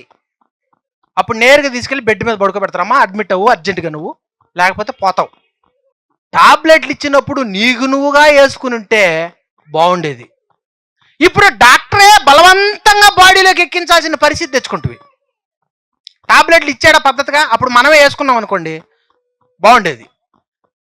కానీ అవి వేసుకోకపోవటం వల్ల ఎలాంటి పరిస్థితులు ఏర్పడ్డాయి? ఇప్పుడు డైరెక్ట్గా డాక్టర్ ఏం చేయాలి? ఏ సెలైన్ల ద్వారానో ఏ ఇంజక్షన్ల ద్వారానో ఇప్పుడు డైరెక్ట్గా బ్లడ్లోకి ఎక్కించాలి నరాల ద్వారా. ఎవరు తెచ్చుకుంటున్నారు ఈ పరిస్థితులన్నీ? అంటే డోసు పెరుగుతుంది, శరీరానికి ఉన్నటువంటి రోగాన్ని తీయటానికి డోసు పెరుగుతూ ఉంది. అలాగే ఆత్మగా నీలో ఉన్న పాపాలు తీయటానికి దేవుడు కూడా టాబ్లెట్ దగ్గర నుంచి నెమ్మది నెమ్మదిగా డోసు మీద డోసు పెంచుకుంటూ వెళ్తా ఉన్నాడు. దాన్ని నువ్వు గుర్తిస్తున్నావా? ఆలోచిస్తున్నావా? తీసుకోగలుగుతున్నావా? ఇవన్నీ ఆలోచన చేయాలి ప్రేమైనటువంటి వాళ్ళరా. అంటే ప్రారంభంలో మాట్లాడుకున్నట్టుగా అసలు ఎదుటి వ్యక్తిని నువ్వు ఏ విధంగా చూడాలి, యేసు ప్రభు చూసినట్టుగా చూడాలి అని అంటే మొదటగా అసలు ముందు నీలో ఉన్న రోగం ఫస్ట్ పోవాలి. అసలు నీలో ఉన్న రోగమే పోనప్పుడు ఇక మిగిలినటువంటి పాపం చేసేటటువంటి వాళ్ళల్లో ఉన్నటువంటి పాపాన్ని తీయగలిగేటటువంటి జ్ఞానము సామర్థ్యము నీకు ఎక్కడొస్తుంది? ఫస్ట్ నీకున్న రోగమే పోలా. అది పోవాలంటే నువ్వు సంఘంలోకి రావాలి, నువ్వు వినాలి, తీసుకోవాలి. అందుకని మాట్లాడుతూ యాకోబు రాసినటువంటి పత్రిక 1వ అధ్యాయము 22వ వచనం, మీరు వినువారు మాత్రమై మీరు వినువారు మాత్రమై ఉండి మిమ్మును మీరు మోసపుచ్చుకోవద్దు. వాక్య ప్రకారము ప్రవర్తించువారునై ఉండుడి. ఏమంటున్నాడు? మీరు కేవలం టాబ్లెట్లు ఉదయం ఒకటి, మధ్యాహ్నం ఒకటి, సాయంత్రం ఒకటి అని చెప్పేది మాత్రమే మీరు వినేసి ఆ టాబ్లెట్లు తీసుకెళ్ళి కడుపులోకి వేసుకోకుండా అరమరలోకి వేస్తే, చూసారా కొంతమంది ఇళ్లలో టాబ్లెట్లు డాక్టర్ గుట్ట రాస్తాడు, వరుసగా 3 పూటలు మింగమంటాడు, లేదంటే వారం 10 రోజులు మింగమంటాడు, లేదంటే నెల మింగమంటాడు. 1-2 మింగతాం, మిగిలినన్ని అరమరలో ఉంటాయి, గుట్టలు ఉంటాయి. మరలా టాబ్లెట్లు కొంటానే ఉంటాం, మింగేది లేదు, పెట్టేది లేదు. టాబ్లెట్లు మాత్రం కొంటూనే ఉంటాం. ఏమి ప్రయోజనం? దేవుడు కూడా ఎన్నో విషయాలు నీకు చెప్తూనే ఉన్నాడు. చెప్పే వాక్యాలను హృదయంలో వేసుకుంటే కదా. అలా నువ్వు చేయనప్పుడు రోగం ముదిరిపోయినప్పుడు డోసులు ఎలా ఉంటాయి అని అంటే, ఇక డైరెక్ట్గా ఇంజక్షన్ ద్వారా ఎక్కించాలి. మెడిసిన్ ఎలా ఎక్కించాలి? ఇప్పుడు డైరెక్ట్గా ఎక్కించాలి. అలా ఎక్కించినప్పుడు ఏం జరుగుతుందో తెలుసా? ఏం జరుగుతుందో 4వ అధ్యాయంలో చెప్తున్నాడు. ఎబ్రీ పత్రిక 4వ అధ్యాయము 12వ వచనం. ఇప్పుడు డోసు పెంచాలి. ఎందుకనగా దేవుని వాక్యము అంటే టాబ్లెట్, మెడిసిన్ అని మీరు సెలైన్లు అనుకుంటారో, ఇంజక్షన్లు అనుకుంటారో. దేవుని మెడిసిన్ సజీవమై బలము గలదై 2 అంచులు గల ఎటువంటి ఖడ్గము గంటెను వాడిగా ఉండి ప్రాణాత్మలను, కీళ్లను, మూలుగును విభజించినంత మట్టుకు దూరుచు హృదయము యొక్క తలంపులను, ఆలోచనలను శోధించుచున్నదే. ఇప్పుడు మెడిసిన్, దేవుడెక్కిచ్చే మెడిసిన్ ఎలా ఉంటుంది అంటే నరాల్లోకి వెళ్ళిపోద్ది. బ్లడ్ రూపంలో ఎలా వెళ్ళిపోద్దట? బాడీ అంతా షేక్ అయిపోద్ది నీకు. అలాగా దేవుని వాక్యము ఎంత పవర్ఫుల్ అంటే దాన్ని నువ్వు తీసుకోగలిగితే నీలో ఉన్నటువంటి పాపాన్ని తీసివేయగలిగేటటువంటి కెపాసిటీ, శక్తి ఆ వాక్యానికి ఉంది. కానీ ఆ వాక్యాన్ని నువ్వేం చేస్తున్నావు అని అంటే, నువ్వు ఆ వాక్యాన్ని హృదయంలోకి ఎక్కించుకోకుండా, ఆ టాబ్లెట్లు నువ్వు కడుపులోకి వేసుకోకుండా ఇలా వెనక్కి వేసుకుంటూ అరమరలోకి వేసుకుంటూ ఉంటే నువ్వు ఎలా మారుతావు? నువ్వు ఎలా చేంజ్ అవుతావు? అలా నువ్వు చేంజ్ అవ్వాలి అని అంటే వాక్యాన్ని నీ హృదయంలో నువ్వు భద్రపరుచుకోవాలి. అవన్నీ జరగాలంటే నువ్వు ఎక్కడికి రావాలా? సంఘానికి రావాలా. రోగాన్ని తీసివేసుకోవాలంటే నువ్వు హాస్పిటల్కి వెళ్ళాలి. అలాగే నీ ఆత్మ కట్టినటువంటి పాపాన్ని తీసివేయాలి అని అంటే నువ్వు సంఘానికి రావాలి. వచ్చినంత మాత్రం సరిపోదు. అక్కడ ఏ విధంగా అయితే డాక్టర్ టాబ్లెట్లు ఇస్తే ఆ టాబ్లెట్లు వేసుకుంటావో, అలాగే ఇక్కడ దేవుడు ఒక సేవకుడు ద్వారా నీ పాపాన్ని తీసివేయటానికి ఏ మాటలైతే అవసరమైనవో ఆ మాటలన్నీ చెప్పినప్పుడు ఆ మాటలన్నీ నీ హృదయంలో నువ్వు భద్రపరుచుకుంటేనే నీ ఆత్మకు పట్టినటువంటి రోగం పోతుంది. అది పోయిన రోజున అనేక మందిని నువ్వు చూసే విధానం ఎలా ఉంటుంది అని అంటే యేసు ప్రభు చూసినట్టుగా ఉంటుంది. ఆయనే మెడిసిన్ కాబట్టి, పాపానికి మందు ఆయనే కాబట్టి ఆయన లోకాన్ని అంటే పాపుల్ని ఎలా చూడగలుగుతున్నాడు? ఒక కనికరంతో, ఒక జాలితో చూస్తున్నాడు. అలాంటి కరుడు కట్టినటువంటి ఆ పాపాన్ని తీసివేయటానికి ఆయన ఒక కనికరంతో, జాలితో ఆయన ప్రేమను చూపించి మరి అనేక మందిలో ఉన్నటువంటి పాపాన్ని తీయగలుగుతున్నాడు. ఆ పాపాన్ని నువ్వు తీయగలవు. నువ్వు తీయాలంటే మొదటగా నీలో ఉన్నటువంటి పాపం బయటికి పోతే తప్ప ఎదుటి వ్యక్తిని నువ్వు చూసే విధానం మారదు. అవతల వ్యక్తిలో ఉన్నటువంటి పాపాన్ని తీసివేసేటటువంటి విధానం నీకు రాదు. ఎంత తేడా ఉందో చూడండి యేసుక్రీస్తుకి మనకి. కనుక అన్ని విషయాలను ఇంకా చాలా చెప్పొచ్చు, ఎక్కువ చెప్పినా వెళ్ళరు కనుక కొన్ని విషయాలు చెప్పి నేను ముగించేస్తా ఉన్నాను. ఓకే, ఈ విషయాన్ని మరలా మీరు ఒకసారి ఆలోచన చేయండి. టాబ్లెట్లు ఇలా వెనక్కి వేసుకున్నట్టుగా కాకుండా ఇప్పుడు విన్నదాన్ని కొంచెం హృదయంలో వేసుకొని దీన్ని మరలా నెమరు వేసుకుంటూ ఉంటే అది బాగా పనిచేస్తుంది. మళ్ళీ ఉన్నటువంటి పాపం బయటికి పోతుంది. ఓకే, ప్రార్థన చేసుకుందాం. ప్రార్థన. పరలోకమందున్న మా తండ్రి, నీ నామము పరిశుద్ధపరచబడును గాక.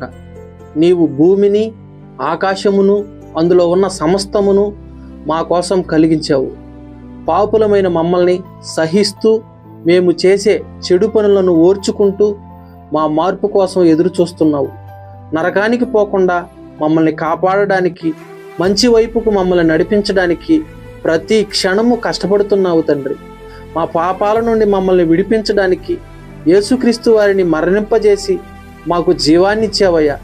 బాప్తిస్వం ద్వారా మమ్మల్ని మరలా పుట్టించావు. పరిశుద్ధాత్మని మాలోకి పంపి అంతం వరకు మమ్మల్ని కాపాడుతున్నావు. మాకు ప్రతి దినము ఆరోగ్యాన్ని ఇస్తున్నావు. కీడు నుండి, శోధన నుండి మమ్మల్ని తప్పిస్తున్నావు. ఇప్పటి వరకు నన్ను కాపాడి నిన్ను ప్రార్థించడానికి అవకాశాన్ని ఇచ్చిన దాన్ని బట్టి, పాపినైన నాపై ఎంత ప్రేమ చూపిస్తున్నందుకు యేసుక్రీస్తు పేరట మీకు కృతజ్ఞతాస్తుతులు చెల్లిస్తున్నాము తండ్రి. దేవా, నా మరణం ఆలకించుము తండ్రి. నీకు కేవలము నీకే విరోధముగా నేను పాపము చేశానయ్యా. నీ దృష్టి ఎదుట నేను చెడును చేశానయ్యా. నన్ను క్షమించు తండ్రి. నేను పవిత్రునగున్నట్లు నా పాపము పరిహరింపుము తండ్రి. హిమము కంటే తెల్లగా ఉండున్నట్లు క్రీస్తు రక్తంతో నన్ను కడుగుము తండ్రి. తండ్రి, భూమి మీద ప్రజలందరినీ మీరే కలిగించారయ్యా.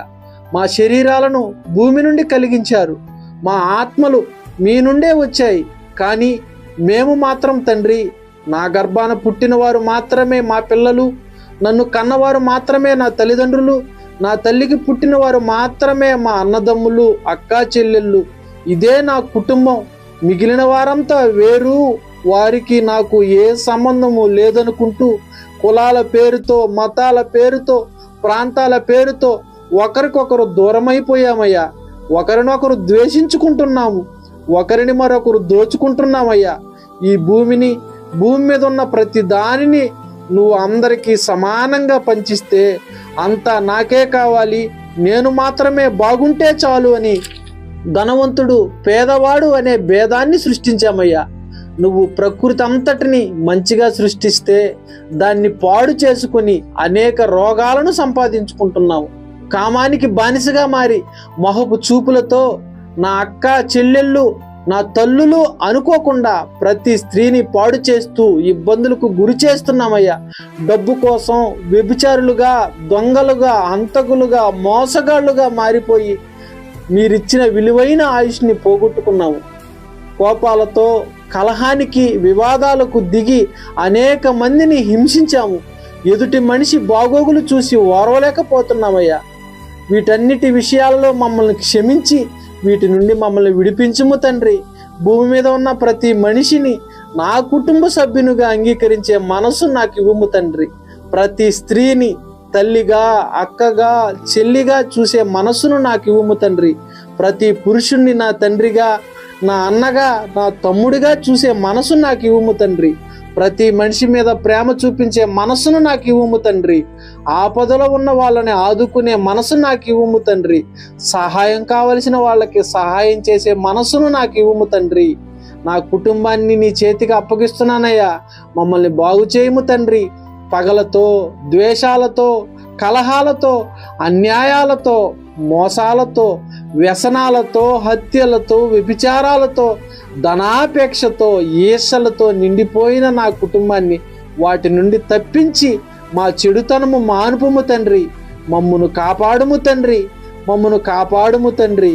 తండ్రి, మాకు మంచి నేర్పడానికి, మాతో మంచి పనులు చేయించడానికి, చెడులోనికి వెళ్లకుండా మమ్మల్ని కాయడానికి నీ సేవకులని మా కోసము పంపించుము తండ్రి.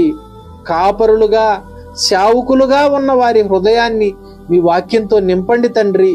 వారి నోటిని మీ మాటలతో నింపుము తండ్రి. వారికి ధైర్యాన్ని, మంచి ఆరోగ్యాన్ని అనుగ్రహించుము తండ్రి. వారికి క్షేమాన్ని దయచేయండి తండ్రి. మాకు ప్రకటించిన తరువాత ఈ లోకాశలలో చిక్కుకోకుండా వారిని కూడా కాపాడండి తండ్రి. తండ్రి, నేను మీతో మనవి చేసుకుంటున్నానయ్యా, నా మరణానికి ముందే వాటిని నాకు అనుగ్రహించుము తండ్రి. వ్యర్థమైన వాటిని, అబద్ధములను నాకు దూరంగా ఉంచుము తండ్రి. పేదరికమైనను ఐశ్వర్యమైనను నాకు కలుగనీయకము తండ్రి. తగినంత ఆహారము నాకు అనుగ్రహింపము తండ్రి. ఎక్కువైతే కడుపు నిండిన వాడనై నిన్ను విసర్జించునేమో తండ్రి. ఒకవేళ తక్కువైతే బేదనై దొంగిలించి నీ నామాన్ని దూషించుదునేమో తండ్రి. నా ప్రార్థన ఆలకించుము తండ్రి. నీవిచ్చిన ఆయుష్కాలాన్ని వ్యర్థంగా పోగొట్టుకున్నాను తండ్రి. ఇకనైనా మంచిగా బ్రతకాలనుకుంటున్నానయ్యా. సహాయం చేయమని వేడుకుంటున్నాను తండ్రి. ఆమేన్. ఈ సమయంలో కానుకలు సేకరించబడుతున్నాయండి. ఈ కానుకల గురించి కొన్ని విషయాలు మనం ఆలోచించగలిగితే, అసలు కానుకలు ఎందుకు ఇవ్వాలి అని ఆలోచిస్తే కనుక, కానుక అనేటటువంటిది దేవుడు మనకిచ్చిన సంపదలో నుంచి కొంత సొమ్మును దేవుని పని కోసం, దేవుని పట్ల మనకున్నటువంటి కృతజ్ఞతను వ్యక్తపరచడం కోసం, దేవుడు చేసిన మేలుని మనం మర్చిపోకుండా దేవునికి కృతజ్ఞతగా ఇచ్చేవే కానుకలు.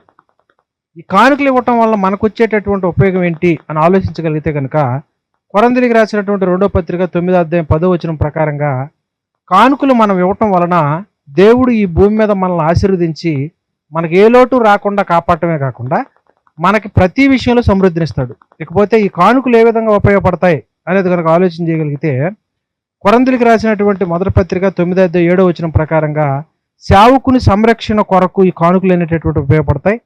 అలాగే కొరంథీయులకు రాసినటువంటి 2వ పత్రిక 9వ అధ్యాయం 12వ వచనం ప్రకారంగా ఆత్మల రక్షణ కొరకు, అనగా సత్క్రియల కొరకు ఈ కానుకలు అనేటటువంటి ఉపయోగపడతాయండి. ఇకపోతే కానుకలు ఏ విధంగా ఇవ్వాలి అని అంటే కనుక, ఫోన్పే ద్వారానా లేకపోతే క్యాషా అని కాదండి దాని అర్థం. ఏ విధంగా ఇవ్వాలి అనేటటువంటిది కొరంథీయులకు రాసినటువంటి 2వ పత్రిక 9వ అధ్యాయం 7వ వచనంలో, సనుగుకోకుండా దేవుని అవసరతను బట్టి, నీ సామర్థ్యాన్ని బట్టి, నీ హృదయంలో నిశ్చయించుకున్న దాన్ని బట్టి దేవునికి ఇవ్వాలి అనేటటువంటిది ఇక్కడ చెప్తున్నటువంటి మాట. ఇకపోతే ఆ చేసేటప్పుడు కూడా, ఆ కానుకని ఇచ్చేటప్పుడు కూడా ఎలా ఉండాలి అనేటటువంటి విషయాన్ని కూడా మత్తయి సువార్త 6వ అధ్యాయం 3వ వచనం ప్రకారంగా, నీవు ధర్మం చేయనప్పుడు ఎవరికి తెలియకుండా చూసుకోవాలి. ఎంత ఇచ్చానో అంత ఇచ్చాను అని చెప్పుకుంటే కనుక మనకి ప్రతిఫలం అనేటటువంటిది రాదు. మనుషుల దగ్గర ఏదో ప్రతిఫలం వస్తుంది తప్ప దేవుని దగ్గర ప్రతిఫలం అనేటటువంటిది మనకు దక్కద ప్రేమైనటువంటి వాళ్ళ. కాబట్టి ఈ భూ సంబంధమైనటువంటి ధనాన్ని సత్క్రియలుగా మనం మార్చుకోవాలి. అది పరలోకంలో కూర్చుకోవాలి. ఇకపోతే అక్కడ కూర్చుకుంటే కనుక, పరలోకంలో కూర్చుకుంటే కనుక అక్కడ మన ధనాన్ని, సత్క్రియలు అనేటటువంటి ధనాన్ని, ఈ పరలోక సంబంధమైనటువంటి ధనాన్ని ఎవరు దొంగలించలేరు. ఇదంతా అర్థమైంది కాబట్టే అపోస్తులు తమ భూములనైనను ఎండ్లనైనను తమ స్థిరాస్తులు అమ్మి దేవుని ఆ పని కొరకు వాళ్ళు ఖర్చు పెట్టినట్టుగా మనకు అపోస్తుల కార్యాలు 4వ అధ్యాయం 34-35 వచనాల్లో మనకు కనపడుతుంది. అలాగే దేవుని పరిచర్య కొరకు సహకారులుగా వాళ్ళ ధనాన్ని, శ్రమను అన్నీ ఖర్చు పెట్టినటువంటి వారు కనుకనే వారి పేర్లు జీవగ్రంథమందు వ్రాయబడ్డాయి. కాబట్టి మనం కూడా ఇలాగ పూర్తి అవగాహనతో కానుకలు ఇవ్వగలిగితే మన పేర్లు కూడా జీవగ్రంథమందు వ్రాయబడతాయి. తరతరాలు దేవునితో పరలోకంలో మన అందరం కూడా ఉంటాం ప్రేమైనటువంటి వాళ్ళ.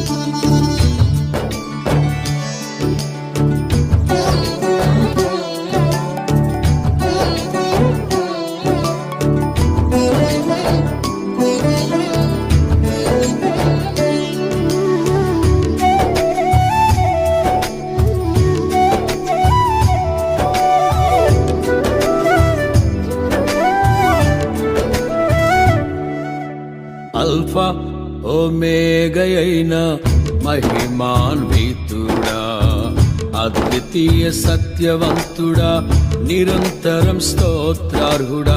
అల్ఫా ఒమేగయైన మహిమాన్వితుడా అద్వితీయ సత్యవంతుడా నిరంతరం స్తోత్రార్హుడా రాత్రిలో కాంతి కిరణమా పగటిలో కృపా నిలయమా మోదిమి వరకు నన్నాదరించే సత్యవాక్యమా నాతో స్నేహమై నా సౌఖ్యమై నన్ను నడిపించే నా యేసయ్యా నాతో స్నేహమై నా సౌఖ్యమై నన్ను నడిపించే నా యేసయ్యా అల్ఫా ఒమేగైన మహిమాన్వితుడా అద్వితీయ సత్యవంతుడా నిరంతరం స్తోత్రార్హుడా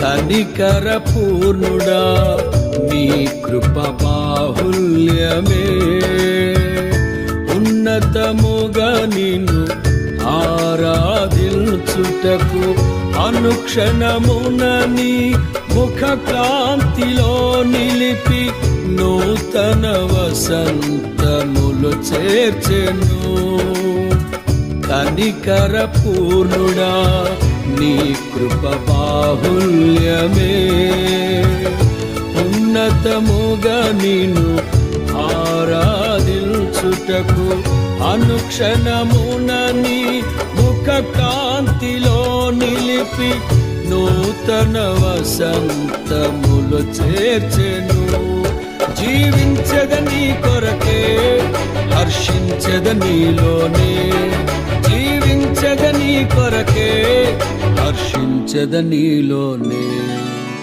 అల్ఫా ఒమేగైన మహిమాన్వితుడా అద్వితీయ సత్యవంతుడా నిరంతరం స్తోత్రార్హుడా సంఘ ప్రకటనలు అందరూ గమనించండి. ఇంకా మీలో ఎవరైనా మీ ప్రాంతాల్లో కానీ మీ ఇంటి దగ్గర కానీ పబ్లిక్ మీటింగ్స్ పెట్టాలని ఆసక్తి ఉన్నట్లయితే కింద డిస్క్రిప్షన్లో ఉన్నటువంటి ఫోన్ నెంబర్లు సంప్రదించండి. ఇంకా బైబిల్ నేర్చుకోవాలని ఆసక్తి కలిగినటువంటి వారు మీ సందేహాలకు బైబిల్ ప్రకారంగా ఆన్సర్ తెలుసుకోవాలని అనుకుంటే మా ఫ్రీ బైబిల్ కోర్స్ కోసం కూడా కింద డిస్క్రిప్షన్లో ఉన్నటువంటి నెంబర్లను కాంటాక్ట్ అవ్వండి. అలాగే యువతీ యువకుల కోసం ప్రత్యేకంగా సైంటిఫికల్ బైబిల్ క్లాసెస్ కూడా నిర్వహించబడుతున్నాయి. మీ ప్రార్థన అవసరతలు ఏమైనా ఉంటే కనుక వాట్సాప్ నెంబర్ ద్వారా మాకు తెలియజేయండి. ప్రత్యేకంగా మా అనుదిన ప్రార్థనలో మిమ్మల్ని మేము జ్ఞాపకం చేసుకుంటాం. అలాగే మీరు కూడా మా పరిచర్య గురించి సేవ చేస్తున్నటువంటి యువత యువకుల గురించి సేవకుల గురించి మీ అనుదిన ప్రార్థనలో కూడా మీరు జ్ఞాపకం చేసుకోవాల్సిందిగా క్రీస్తు పేరట మనవి చేస్తున్నానండి. అలాగే ప్రతి ఒక్కరు కూడా అందరూ పైకి లేచి నిలబడినట్లయితే చివరి ప్రార్థనతో ఆరాధన ముగించుకుందాం. అందరూ తల్ల ఉంచి కళ్ళు మూసుకున్నట్లయితే ప్రార్థన. పరలోకమందున్న మా కన్న తండ్రి, ఇప్పటి వరకు ఈ కార్యక్రమాన్ని మీ చిత్త ప్రకారంగా నడిపించినందుకు యేసుక్రీస్తు పేరట మీకు కృతజ్ఞతలు చెల్లిస్తున్నాము తండ్రి. ఈ కార్యక్రమం ప్రారంభం నుంచి ఇప్పటి వరకు మాతో మీరు మాట్లాడిన ప్రతి మాటను మా హృదయాల్లో భద్రపరచుకోవడానికి, వాటి ప్రకారంగా మా జీవితాంతం బ్రతకడానికి మాకు సహాయం దయచేయండి తండ్రి. అందరి హృదయాలను పరిశీలించే తండ్రి, మీ మాటల ప్రకారంగా ఎంతమంది బ్రతకాలని ఆశపడుతున్నారో వారిని మీ బలిష్టమైన రెక్కల చాటున భద్రపరచండి తండ్రి. వారు మీ మాటలను అనుసరించడానికి ముందడుగు వేయబోచుండగా ఏ సమస్యలు వారిని అడ్డగిస్తున్నాయో, అవి ఆర్థిక సమస్యలైనా, ఆరోగ్య సమస్యలైనా, కుటుంబ సమస్యలైనా, వాటన్నిటి నుండి వారిని విడిపించి మీ సత్క్రియలు జరిగించడానికి వారికి సహాయం చేయండి తండ్రి. ఎందరైతే మీ వాక్యం ద్వారా మీరు గద్దిస్తున్నా, హెచ్చరిస్తున్నా, మీ మాటలకు విలువనివ్వకుండా వారి ఇష్ట ప్రకారంగా బ్రతకాలని ఆశిస్తూ శరీరాశ, నేత్రాశ, జీవపు డంబాలను నెరవేర్చుకుంటూ వాటి కొరకు మాత్రమే మిమ్మల్ని ఆశ్రయిస్తున్నారో వారికి మారు మనసు దయచేయండి తండ్రి. వారి నిర్ణయాలే వారిని శోధనలోనికి, కష్టాల్లోనికి, సమస్యల్లోనికి తీసుకెళ్తున్నాయని తెలుసుకునేలా వారికి మంచి బుద్ధిని దయచేయండి దేవా. పరిచర్య చేసిన మీ పిల్లలను పరసంబంధమైన ఆశీర్వాదాలతో దీవించి వాళ్ళ హృదయాలను మీలో స్థిరపరచండి. మీ పిల్లలు మీకు అప్పగించిన కానుకలను జ్ఞాపకం చేసుకుని వాళ్ళ హృదయాల్లో తగిన విధంగా ప్రతి ఫలాన్ని సమృద్ధిని అనుగ్రహించండి తండ్రి. తిరిగి వాళ్ళ గృహాలకు వెళ్ళబోచుండగా ప్రయాణాల్లో వారికి క్షేమాన్ని దయచేయండి తండ్రి. మీకు ఇష్టమైతే మరలా మేమందరం కలిసి మీ మాటలు వినడానికి, మీలో ఆనందించడానికి అవకాశాన్ని దయచేయమని మిమ్మల్ని బ్రతిమాలుకుంటూ యేసుక్రీస్తు పేరట ఈ ప్రార్థన సమర్పిస్తున్నాను తండ్రి. ఆమెన్. తండ్రి అయిన దేవుని ప్రేమ, ప్రభు అయిన యేసుక్రీస్తు కృప, పరిశుద్ధాత్మ దేవుని సహవాసం మీ అందరికీ తోడయుండి నడిపించునుగాక. ఆమెన్. అందరికీ వందనాలండి. ఆరాధన ముగించబడింది. అందరూ ఒకరికొకరు వందనాలు తెలియపరుచుకొని మీ ప్రేమను వ్యక్తపరుచుకొని ప్రతి ఒక్కరు కూడా క్షేమంగా వెళ్ళవలసిందిగా క్రీస్తు పేరట మీ అందరికి మనవి చేసుకుంటున్నాను. అందరికీ సెలవు.